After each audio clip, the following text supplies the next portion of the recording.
There are two ways of making cutlets.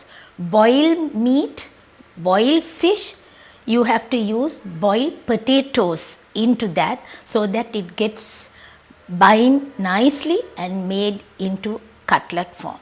Onions, green chilies, curry leaves, cumin seed and all that you nicely temper, add to the cutlet mixture and then dip in egg, breadcrumb and bake. When it comes to raw meat, what will we do?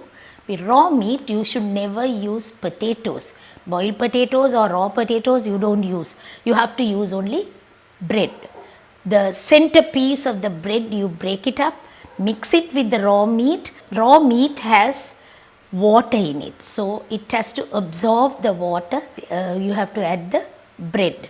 Not only using bread, with that you can add the other ingredients such as onions and green chilies, curry leaves and all that, but you can temper it and add it.